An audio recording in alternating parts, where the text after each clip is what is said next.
Good evening. Good evening. You are with Courtside with Lawman, And Carmen B. and we're here to talk about it, to talk about issues with criminal law.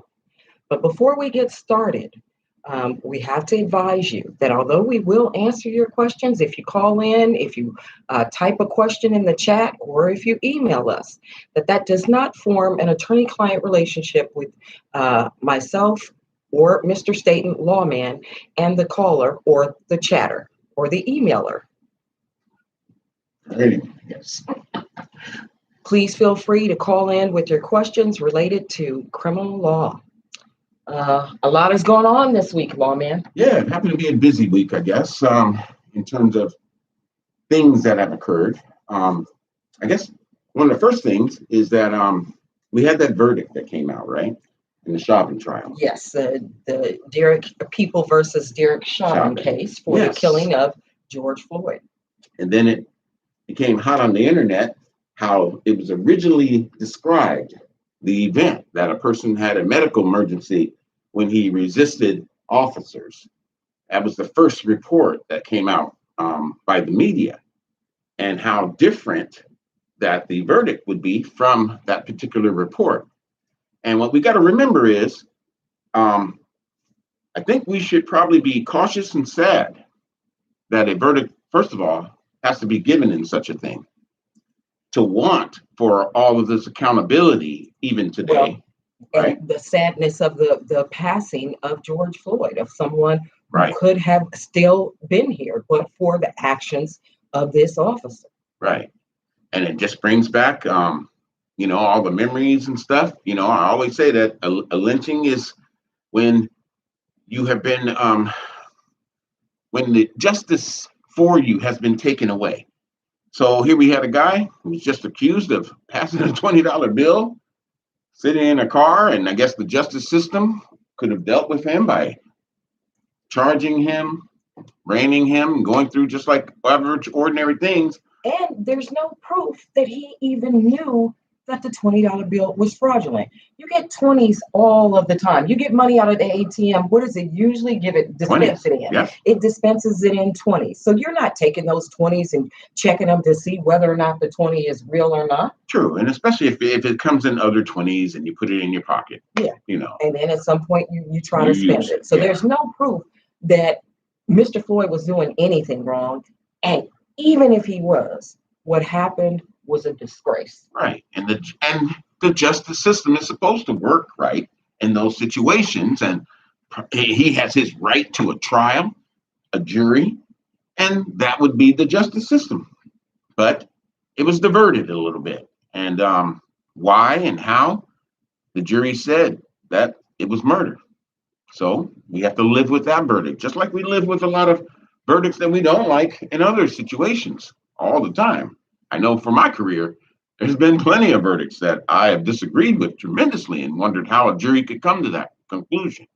Are there people that are disagreeing with this verdict, Lawman? I think they are. I think people don't like the verdict, and for example, I think politicians and people who want to play with politics are saying that the verdict is this left wing or proof of a left wing takeover on how we're now going to take over the world, the left wing, and now I guess I don't know what the harm would be, but I guess that people of kind hearts and free minds and justice on their minds will be governing the country. Maybe that's what they're afraid of or something. I don't know. So it's a left wing problem when a white man, a white police officer, former police officer, is convicted of killing an African American man. But every day, every single day in this country, African American men are sentenced for crimes, and no one is calling that a conspiracy. Right.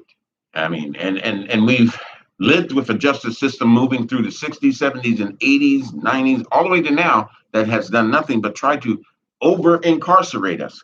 And so as if a there's business. Any conspiracy, it is that one that we see to keep the prison industrial complex moving, Yeah. right? Keeps it alive. If you have people who can work basically for free, Free. because the wages that anyone receives in prison is de minimis. Right. I know of one person in prison who was acting in the position that they call a porter, and that is during the family visiting rooms. That person would basically sit at the table where people could check out games or coloring Yeah. books for kids and that sort of thing, and they were paid $5 a month.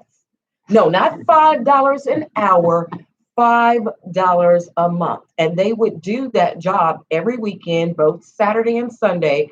So 8 days for, I guess, a total of over 8 hours per day. And their total pay for the month was $5. And we know that prison labor is used to Produce all products, sorts of roads, products. build roads and things like Yes. that. Fight fires for sure, you know. So that and I mean it goes back to that Ehrlichman comment. We'll have to play for people sometime. That he worked for Nixon at the time, and he said that their biggest problem was blacks and hippies, and that we would use drugs in their society. We will sprinkle in there. We'll bring them down. We can get to their leaders. They'll be flushed out. He basically laid out a game plan. So you're saying there was a plan to put drugs into African American communities? Yes, it appears it was. I think it basically admitted Yes. as much. I have a tape that we actually can listen to them or listen to him outline. That was their theory. That was how they were going to take over again. Well, hasn't there been admissions regarding the drugs that were being sold by the gentleman? I think he was known as Freeway Ricky. Yes, Freeway Ricky. Yes. That those drugs were brought in. Oh yeah. By the government. Exactly. And no one has been held to account for that. Right. The damage that it did to the community in terms of the mothers and the fathers who got addicted to those drugs, in terms of the people who were selling those drugs Right. and then got sentenced to long prison terms for that and taken away from their families. Where has there been accountability for that? And that brings us to talking about this verdict. And I've heard people say, well, now we have justice. And my question is it justice or is this accountability? That Right. this, and it's not accountability across the board. Right. It is accountability for this officer for his actions.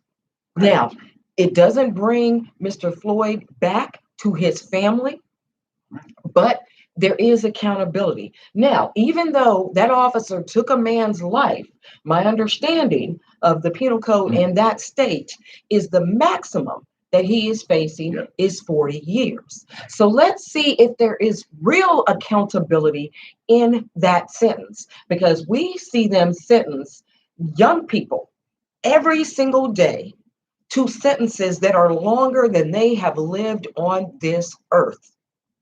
With no hesitation that occurs. So let's see what happens when it's time for sentencing for Derek Chauvin. Right. Let's wait. Because if you figure 40 years is a max that you can get for murder, it doesn't have what's called the life tail, which means it's life really. But after a certain amount of time, you can go up for parole.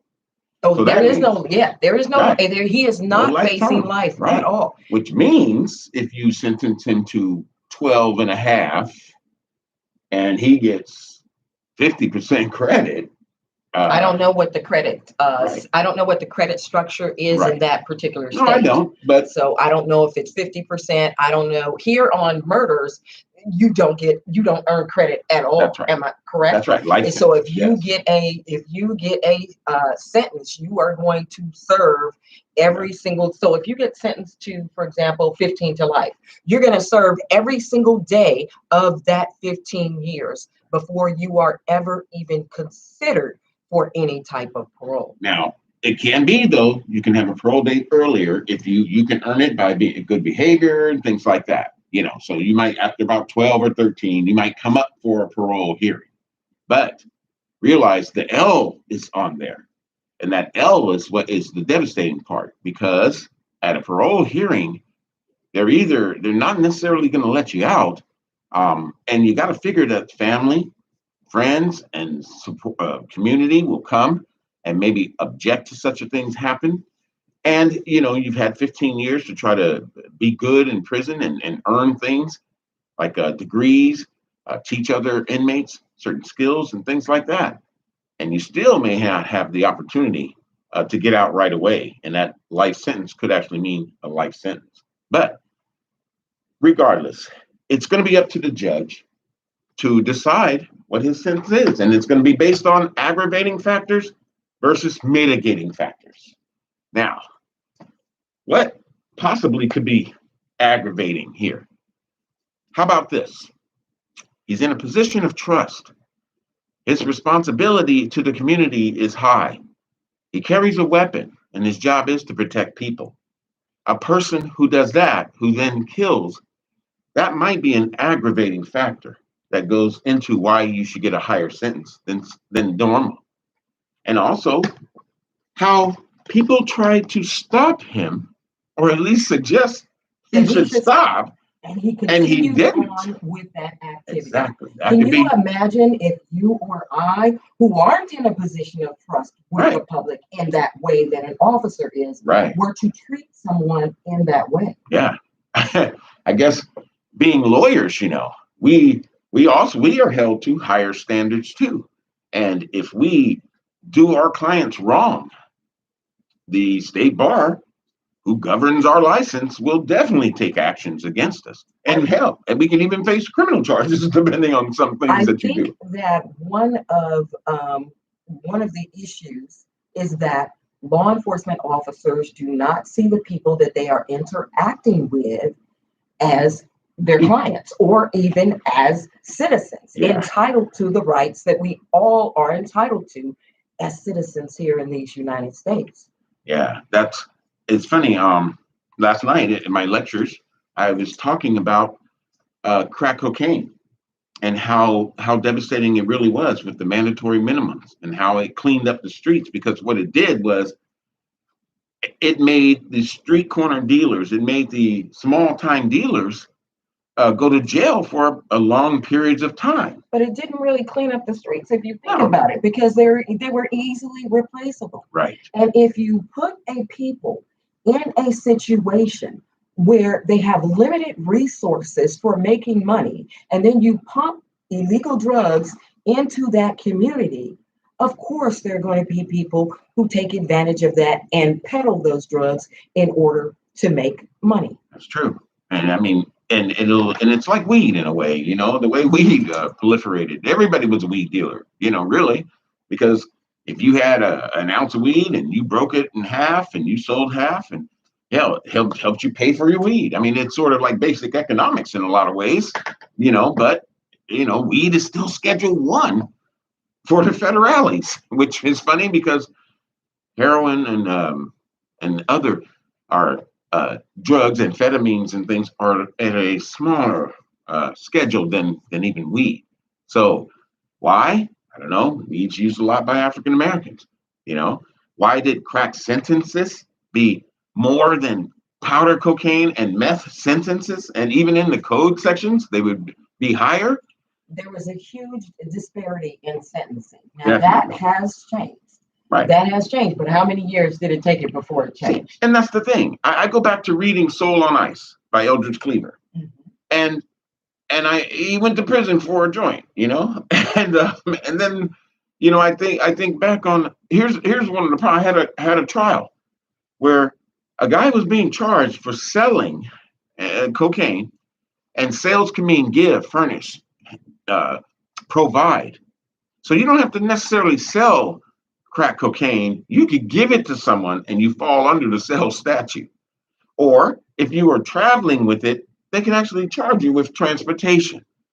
So I was in a felony trial for sales of cocaine, and one, not my client, but another defendant was charged with breaking a $10 rock in half and selling it for $5.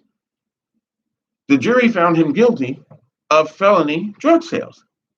And as soon as the jury left, the judge, thank God, said, I'm not going to accept that sentence I'm just going to overturn that sentence. I'm going to make it possession only, and we're going to move on. But that's extremely rare. Yeah, I've never seen that happen before in my life, and yeah, yeah, and so, but just to know that, you see, you don't need a lot. You don't have to do it frequently. You just have to be caught.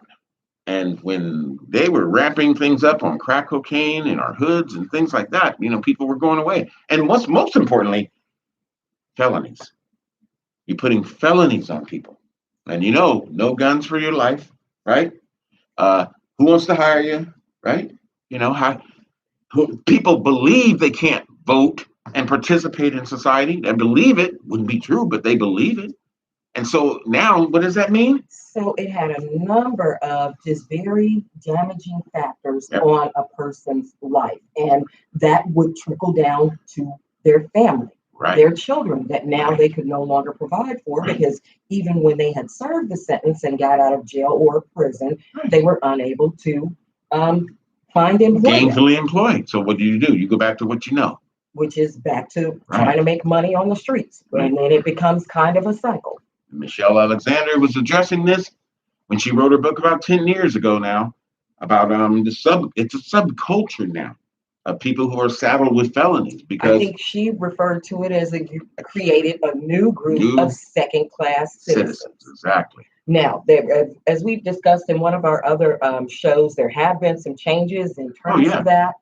Now that California sentencing specifically is a ban the box, so employers are not allowed to ask you initially about your record until they extend an offer of employment. And then at that time, they can ask you, but they are also supposed to allow you the opportunity to explain anything that is a result of your background check.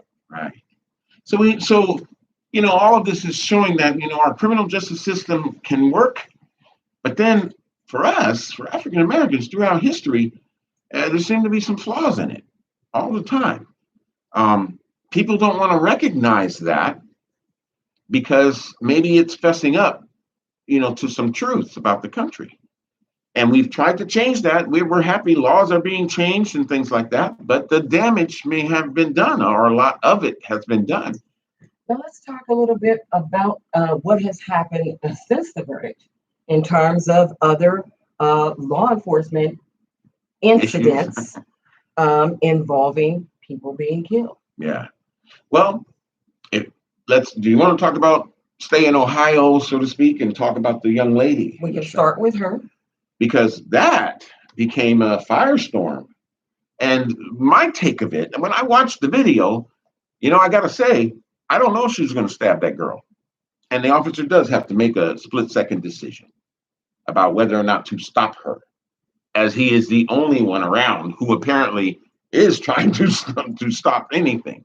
I have not watched the video, so I'm going to have to defer to you because I just didn't want to see a young girl being killed. Yeah, well then you should know that there is a ruckus going on. There's people fighting. Now it's hard to tell who's on what team and stuff when the officer gets there, because we can only go by his body cam. But there is a moment in time that one young lady is clearly holding a knife. And but she has the other girl almost in a headlock and next to a car, and her arm is cocked. And is that when he shoots? And that's when he shoots.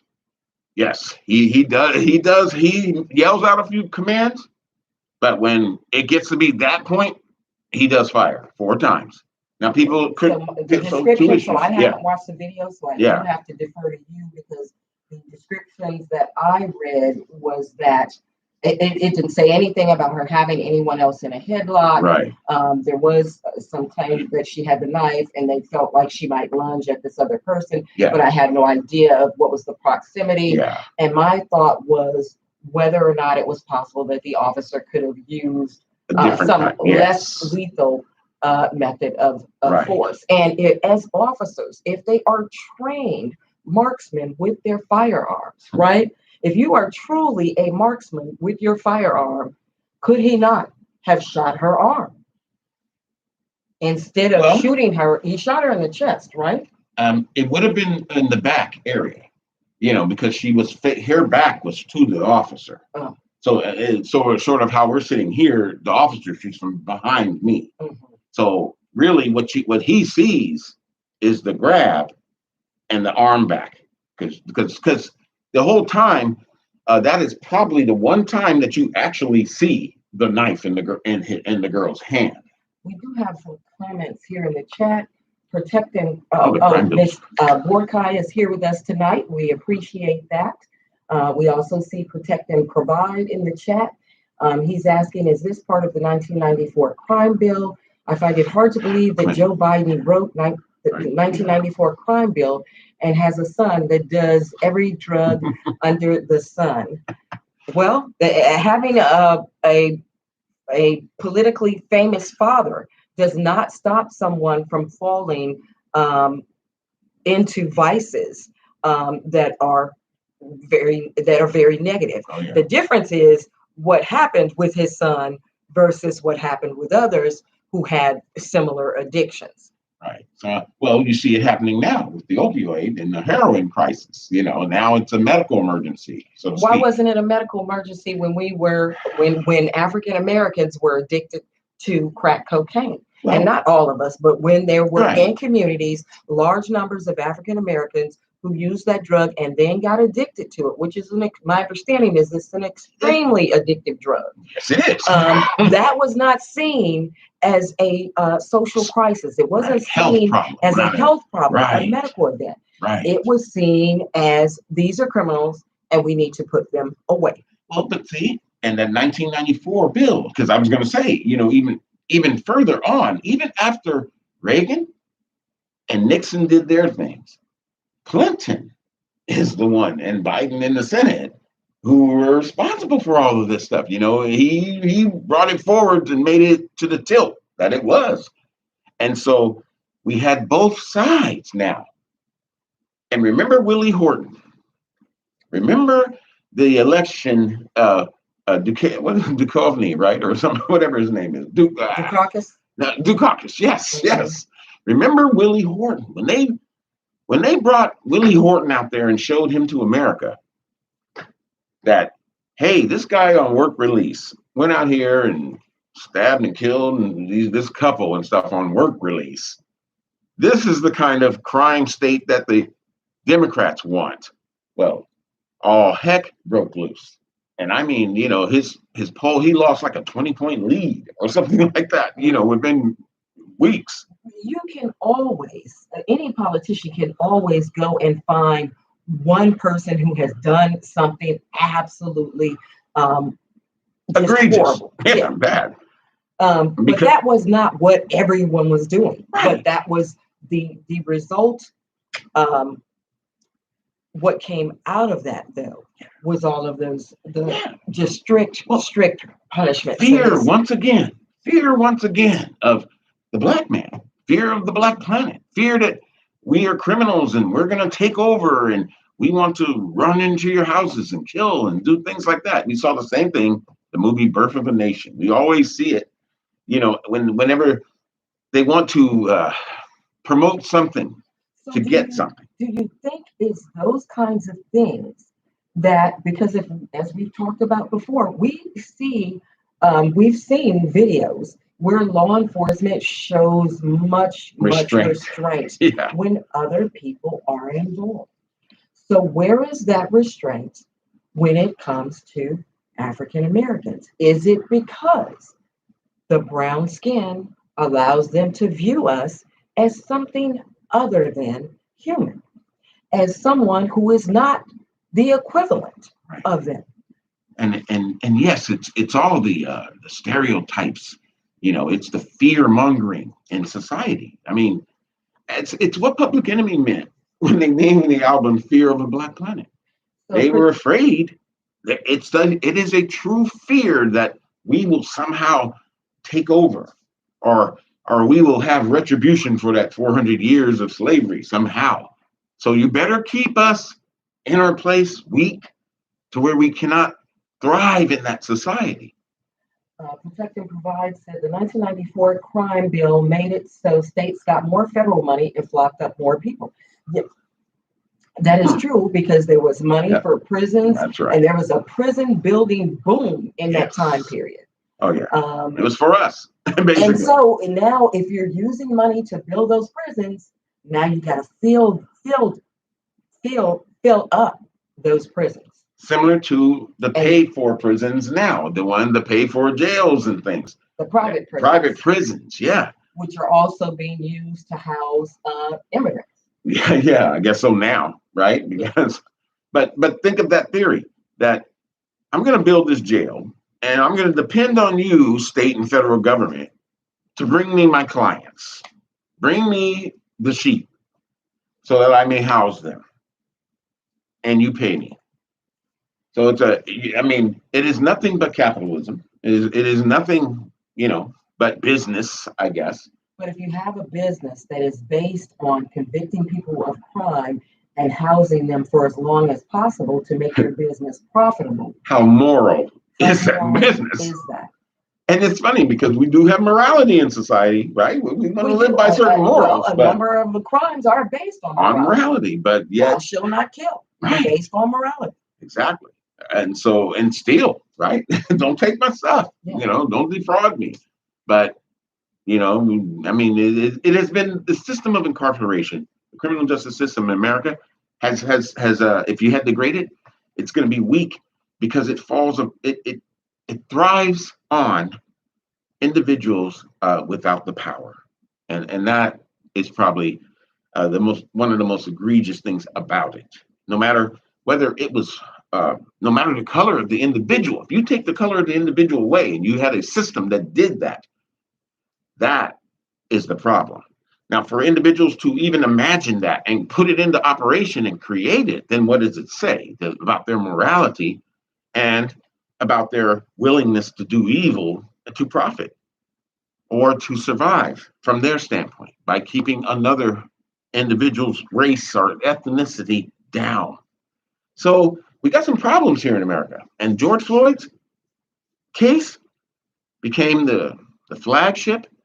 And I think, as a lot of people have stated, it's not the end. It's nothing to be happy about. It's nothing to celebrate. Certainly not the end, Yeah. since we've seen Oh, yeah. killings that have just happened in the few days beyond that. I think the next one is in, I believe, North Carolina.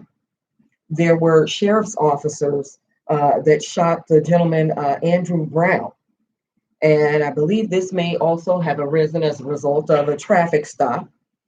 And I think, though, initially the story that they told about what happened did not match what was on the dispatch. And The it's littering issue. normally you wouldn't find. Apparently, the dispatch logs are public record, and there is an internet site that records them and Yes. publishes them. And so now there's been a fallout. I believe 3 of the deputies have resigned, and 7 of them are on leave because their radio traffic indicates that he was shot in the back. Now, it's a problem to me that if someone is fleeing from you and that person does not have a weapon, you have not seen a weapon, and they're trying to get away from you, they are not posing a threat that would allow you to use deadly force. And so there again needs to be a change in policing that says you do not get to use deadly force to make someone stay on a scene or because someone didn't follow your immediate order.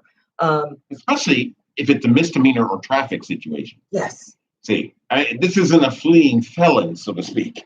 And I had heard initially that he had a record of violence, but then when I saw the articles today, it's that he had no violence other than I believe he was 42 years old, and 20 years ago, he had a misdemeanor assault case. Can you believe that?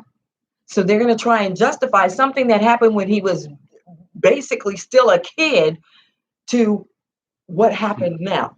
So entire adult life, no violence, no convictions, this one misdemeanor 20 years ago.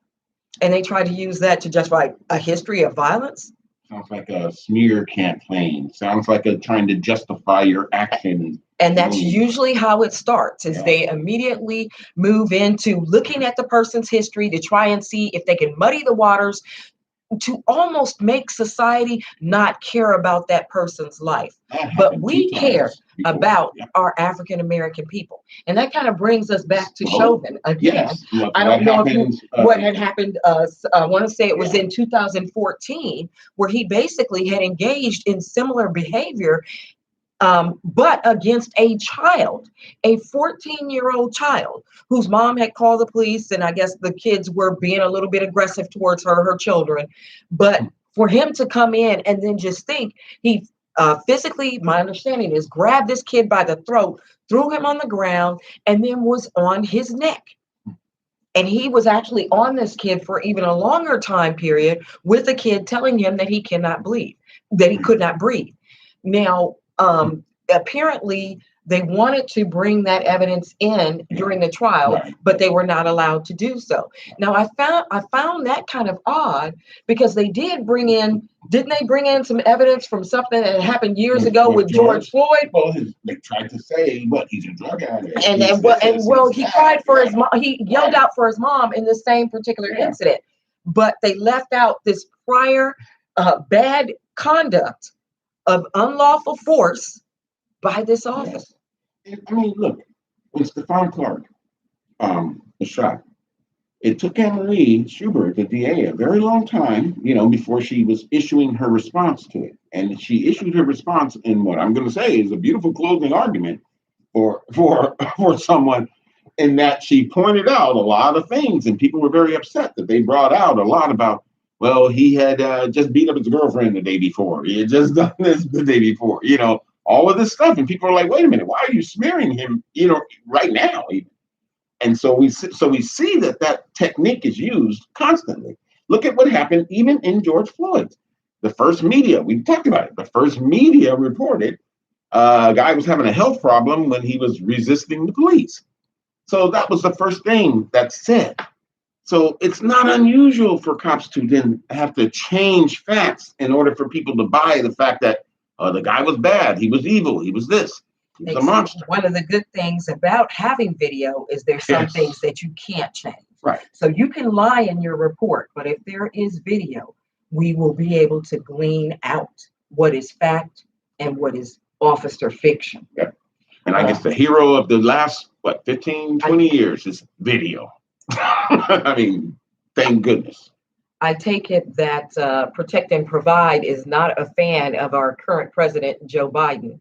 He said this horrible system was made by Joe Biden, but Joe Biden couldn't make this system alone, right?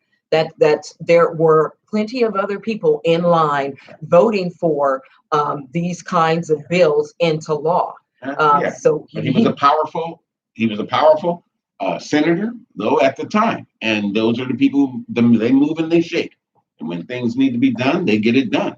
And that's what happens. So it's funny, you can find yourself with that kind of, and they did the same thing. I mean, Biden was running for president. That was one of the things they were bringing out was, hey, he's worse on Black people than you guys know, and stuff like that. And yet you're supporting him. It's not that people didn't know. But sometimes, you have that proverbial choice between the greater of two evils, and the hope that we're in a different time where there is pressure and political power that can be imposed upon him to say, you need an agenda that addresses what we need. That's right. Because everyone else is getting the policies that they need. Right.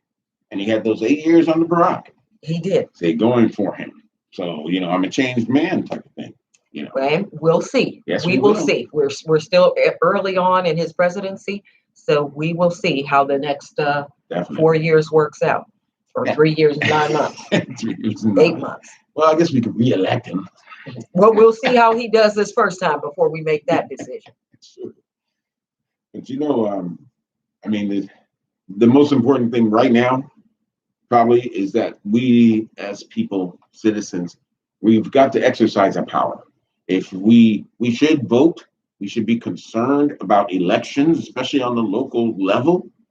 We should find out what we can do and then do it. People, the other day, someone told me, yeah, I got felony, therefore I can't vote. I'm going, wait. You can get me on the jury now. So register your car and register to vote, please, so that we can get you there. Do you know you can vote as long as you're not currently in prison, currently on parole? So please go out. I tell everybody, if and someone responded like this. They said, because I said, if you really think you can vote, fill out an application, because if you are disqualified and can't, they will tell you. Well, apparently they won't. Are you not aware of the woman? I want to say that it was in Texas, who was not eligible to vote. She did not know it. She registered to vote. She actually voted, and she ended up receiving a state prison sentence for that. Now, and I remember when we talked about that, and I was saying there had to be something more, because where's the scienter? Where's the intent? No. It cannot be a strict liability crime. Well, I don't know what the laws are. I believe it was in Texas where that occurred, and I'm not familiar with the penal code system in Texas. Yeah. But she was sentenced to state prison. Now, I know that there were appeals that were pending. I'm not sure. She may have actually gotten out. Yeah, that sounds like something that ACLU would appeal right away. Well, there was an appeal, but while that appeal, like I said, she may be out by now. I'm not sure. Yeah. But so I wouldn't advise people in that way to go and rely on them to let you know whether or not you're eligible to vote. You know where they can go? You can't vote if you can't vote. And you can go on the website and look at what the things are that would disqualify you. Your county voter registration should have a list of the things that disqualify you. I believe you cannot vote if you are on parole, because if you're on parole, you're considered technically a prisoner of the state. But other than that, you are allowed to vote. Yeah, of course, if you're in prison, you can't vote. And subtleties like, I am in county jail, but I have been sentenced to prison, but I'm still in county jail. That still would apply as someone who cannot vote, because you are now state property. Because once the judge sentences you to state prison, even though you're not physically in state prison, you are considered a state prisoner, because they've turned over custody of you to the state. Now, that has happened in COVID. I mean, we saw that happen in COVID, where the Department of CDCR kept individuals 90 days, 120 days in county jail because they just weren't accepting people. And they would serve out their sentences there. A lot of them were able to get their sentences cut off early.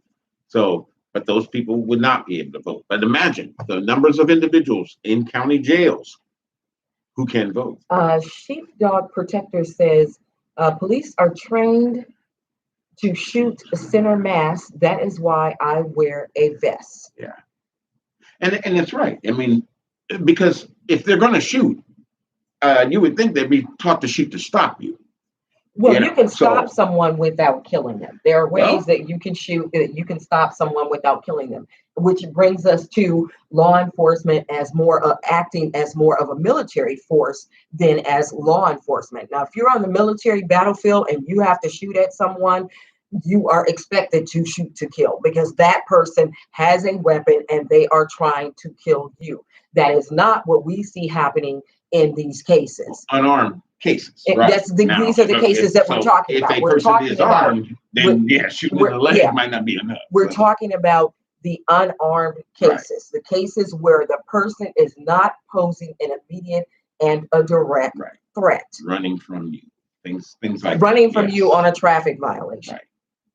So, and that's true. I mean, so that's why I think, going back to the girl, I think that's why the officer did fire, because at that particular moment in time, you did not know if she was going to get stabbed. Yeah. Now, and again, like I said, I have to defer to you because I didn't see the video. I'm going to try to pull it up and show it to you soon. But I'll tell you, here's my shock. I don't want to see it because I don't want to see a kid being killed in that way. But here's the shocker behind it.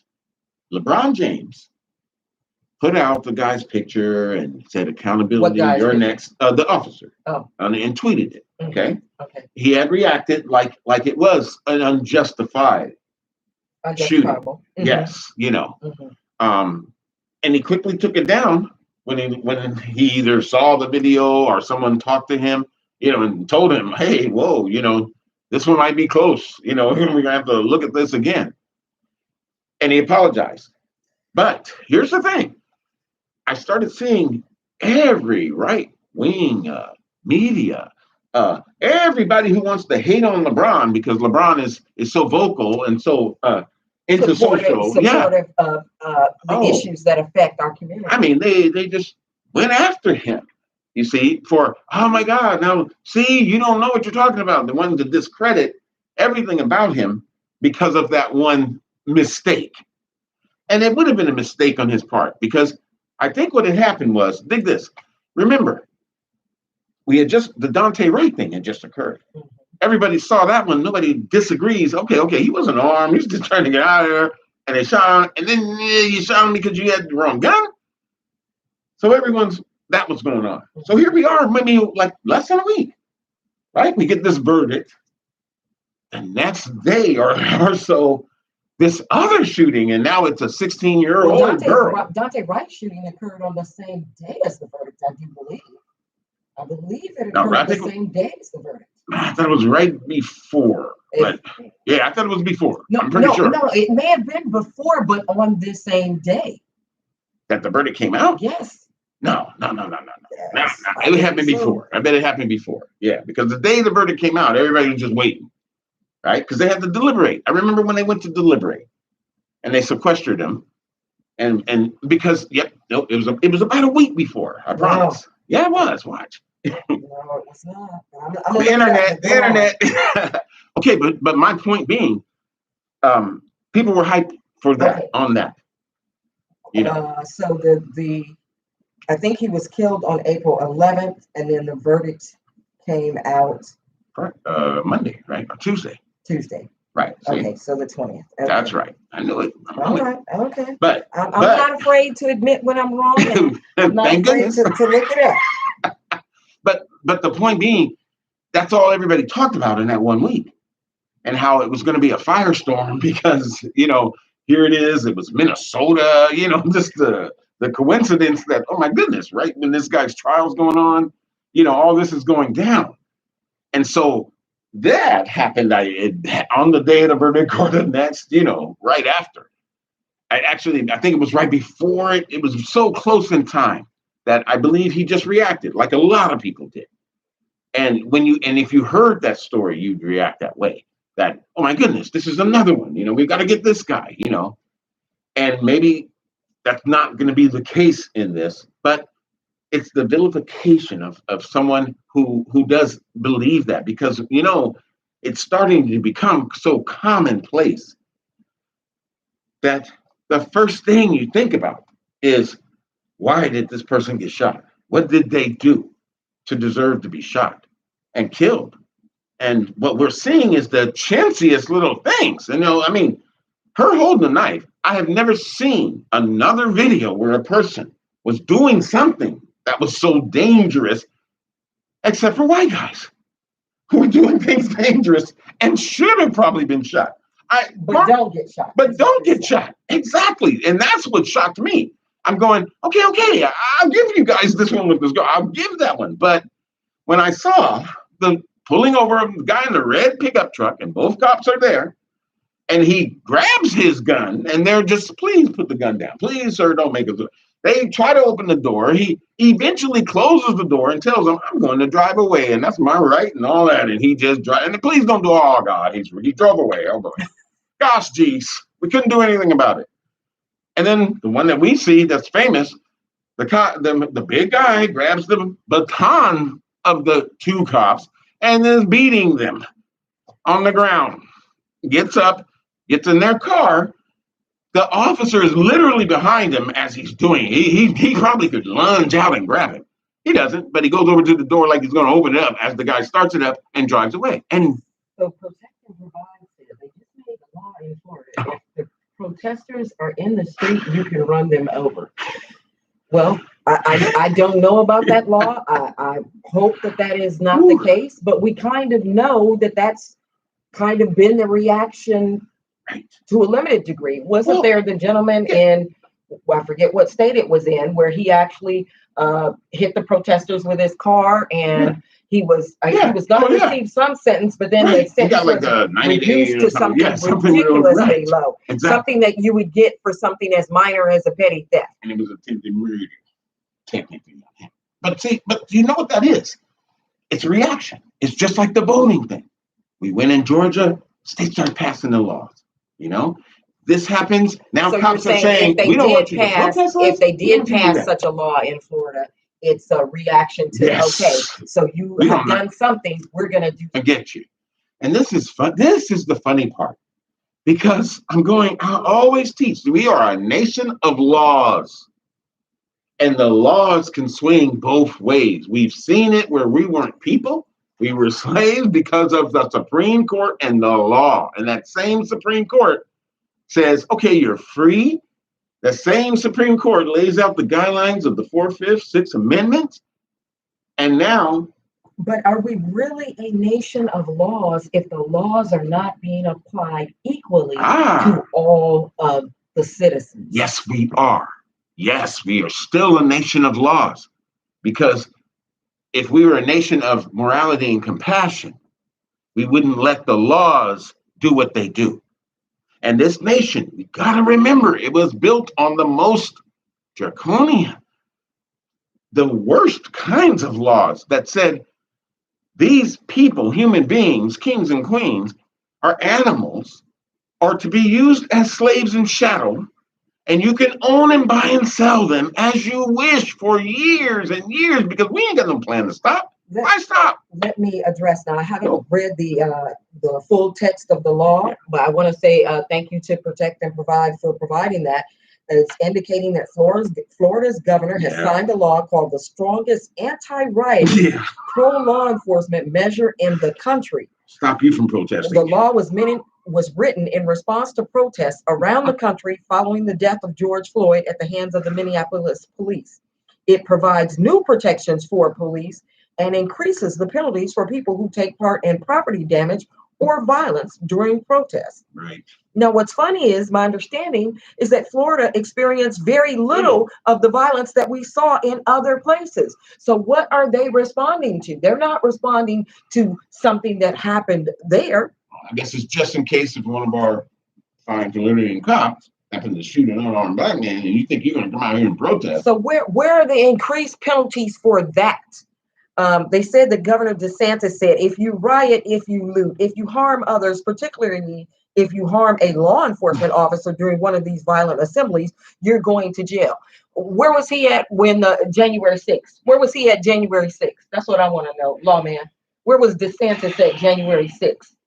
When rioters were up in our nation's capital. Is he demanding that every single one of them go to jail or prison? Hi, welcome to America, the country that has bipolar schizophrenia, because they will do something that benefits them, and then they will say that it's okay for us to do something against others. I really view it sometimes as it's a sickness now. You know, it really is to be able to do something that way, to treat January 6th the way it was, but yet people were protesting for justifiable reasons. Yes. To want to mow them down. So apparently the law additionally increases penalties for protesters who block roadways or deface public monuments, and creates a new crime called mob intimidation, and requires that anyone who is arrested at a protest be denied bail until their first court appearance, making it likely that you will definitely stay overnight. Yep. See, so who am I punishing? Righteous people who are trying to say that what you were doing to us is wrong. Think about that. It's almost like the death penalty, right? The death penalty is supposed to teach you that killing people is wrong. That was the whole thing. Death will be the punishment if you kill. I'm going to kill you to teach you that killing is wrong. So it's insanity. See? So we have another in the chat. Warren Mack says the video of the shooting of Anthony Thompson Jr. at the Knoxville school is out. First was said he shot the officer. That's why he was shot and killed. But turned out both bullets came from the police. Well, once again, the initial reporting of events, you see, tries to, hey, this was justified, this was this, Yes, and then the body cams come out. The report is usually written in a way Yep. most favorable to the person who is writing that report. And of course, unfortunately, the other person doesn't get a say because they've been killed. And it's funny because how come every time that seems to happen? You know, or at least most time, not every, but most of the time that seems to happen. And it's sort of like, you know, when I was a kid, like I used to steal and stuff and do wrong. And I know I was stealing and doing wrong. So, I was ready to lie. If someone said, did you steal that? No, I didn't steal it. Did you do this? No, I didn't do it. It's almost a childlike reaction to something that we did wrong. Our first thought is, let's cover it up. Let's tell a different story, not realizing I've got body cam on, and the withholding of body cam has been egregious. It's been held a year sometimes. It comes out 3-4 months later that we finally see the body cam. And everybody now is enlightened as to what really happened at a scene, that the officers say, well, of course the person was threatening someone. Of course the person was shooting at me. And it turns out that they weren't. You know, one of the biggest one, I mean, the one about the body cam really blew things away was the Laquan McDonald shooting in Chicago. You know, when you watch, there's a documentary on it, 16 shots, actually. You got to watch it. It's really startling because they were chasing him for blocks. The cops were just behind him, and he's running along, and he never turns around to threaten anyone at all. And they're just saying, you know, probably, you'll be tired pretty soon, you know, but all the cops are standing there watching him. And the one cop drives up, literally gets out of his car, and I mean, seconds later, he's shooting 16 shots into this boy who's running away from the cop. And that's the one. Rahm Emanuel is involved because he's the mayor of Chicago. They tried to cover and hover but for then they years. Lie and say he was threatening them with a knife at the time. But that one was bound to fail because all the other officers were standing, didn't even have their guns drawn. You know, they weren't really tripping on him. And so, that video took an extremely long time because they couldn't release that video. They did everything possible. They knew counter the lies that they had told. But here we go. Now, where does the conspiracy start and stop? Does it start right there at the scene? No, it has to go up into the higher realms and stuff to keep things quiet. And it seems, do you believe something happens because it just happens? Or do you believe it happens because there's a pattern of activity, willfulness about it, that it must happen? And here we're seeing patterns of activity. We're seeing the same things over and over again. And that's when it becomes a shame, because remember, the definition of insanity is that, you know, we do something and we think it's going to get better when we do the exact same thing, though. And here we're seeing this over and over again. And it's sort of like a shock thing to us because we're seeing it over and over again. And then we become enlightened because we get to watch video.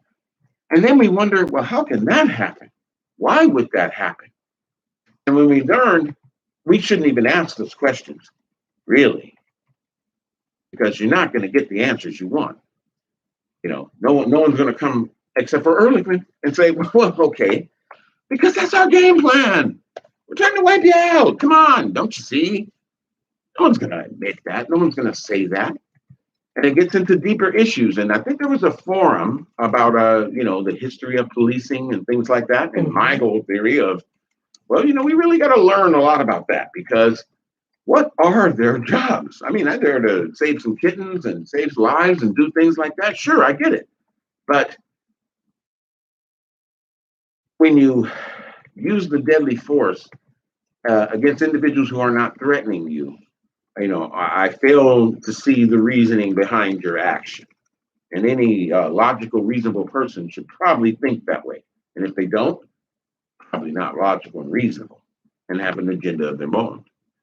So this is a terrible subject that we've got to talk about. I mean, all of these days are the worst days that we're going through. And we're only seeing it now because of video. My goodness. What if the guy hadn't come out on his porch and filmed the Rodney King thing? I mean, what Well, if someone didn't invent the smartphone? It's not just but the problem is these incidents have been happening. Yes, and there isn't always video. right. And so if there isn't video, the one who's alive and gets to tell their story, if there are no other witnesses, gets to get away with the conduct. Yeah, it's like the Emmett Till thing, right? They find Emmett Till, and the story comes out. A boy trips in river, Hacker wraps things around him and falls to the bottom of the lake. Crazy kid playing with things in the lake.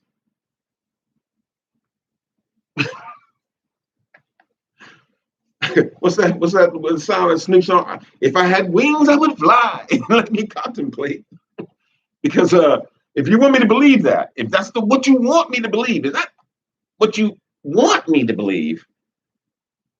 Then I gotta get out of here. I mean, you're not safe. We're not safe. No one is safe, and that's a scary thought. You see, it's yeah. We can talk about police shootings. What, 82 hours straight? And while we're talking about it, another one will be happening. And that is the sickness of the subject matter that we talk about. That as we speak, it will continue to go on. When we talk about reform and change, and what can we do? Shoot, you got to get radical about it. You really do. And that's, we've tried protests now. Okay, we will make laws against that. See? Right? So what else? What other laws are they going to make pretty soon? Right? Because I'm kind of scared. Pretty soon it might be I can't go outside. Again, they didn't like when we were protesting when Colin Kaepernick was protesting by silently kneeling. They were throwing up. That was unacceptable. Throwing up. They're sick. Oh my God! How could he desecrate the national anthem?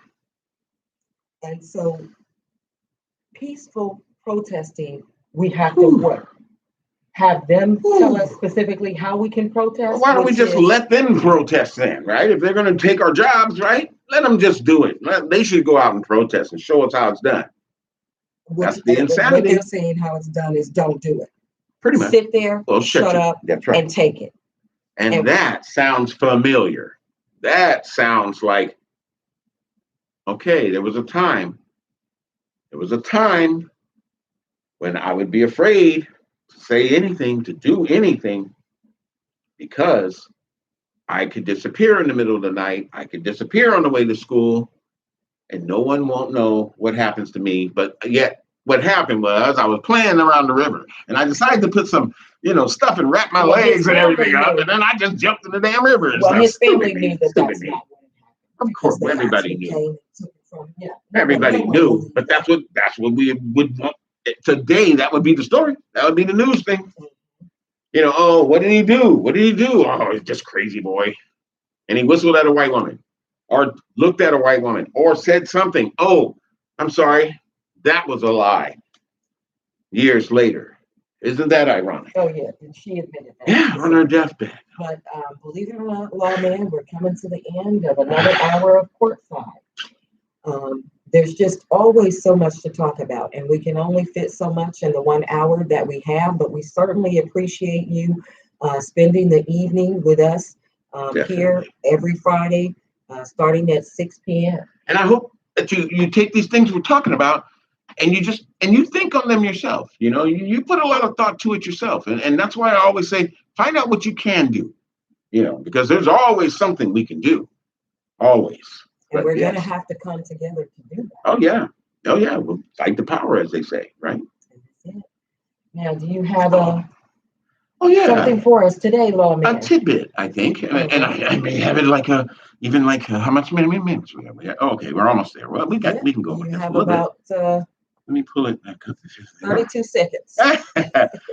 You gotta give me a little bit more. The people have been patient, and usually they give you a few extra minutes. Can't go loud. I don't know if they're going to be able to hear. Oops. Where's your phone? What is playing is I Got Five on it by the Loonies, a remix though.